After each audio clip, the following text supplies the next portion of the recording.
అదే RTV app వార్తల్ని క్షణాల్లో చదివే అవకాశం ఉంటుంది. ఒక న్యూస్ పేపర్, ఒక టెలివిజన్ ఛానల్ మీ చేతుల్లో ఎప్పుడూ ఉంటాయి. 2వ వార్డు నుంచి వైసీపీ నుంచి గెలుపొందిన కౌన్సిలర్ తానూరి రాము గారు వైసీపీ పార్టీని విడిచి తెలుగుదేశం పార్టీలోకి రావటం మనస్ఫూర్తిగా ఆహ్వానిస్తున్నాం, అభినందిస్తున్నాం.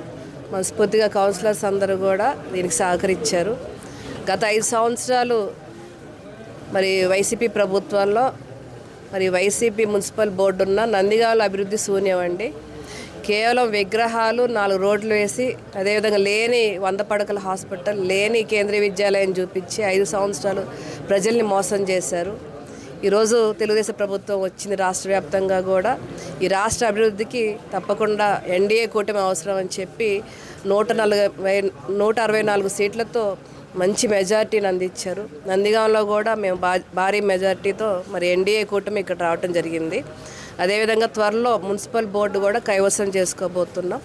ఆ క్రమంలో మరి వైసీపీ కౌన్సిలర్స్ అందరూ కూడా మరి తెలుగుదేశం ప్రభుత్వం ఎన్డీఏ కూటమిలోనే మరి అభివృద్ధి సాధ్యమవుతుందని చెప్పి ఈరోజు మా కూటమిలోకి రావటం చాలా హర్షించదగిన విషయం. మనస్ఫూర్తిగా రాము గారికి మేము కృతజ్ఞతలు తెలియజేసుకుంటాం. భవిష్యత్తులో తప్పకుండా మేము మున్సిపల్ బోర్డు మరి ఎన్డీఏ కూటమి అధీనంలో తెచ్చుకుంటాం.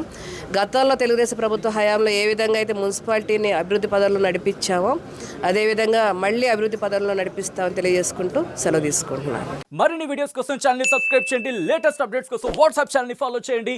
అండ్ లింక్ డిస్క్రిప్షన్ లో ఉంది.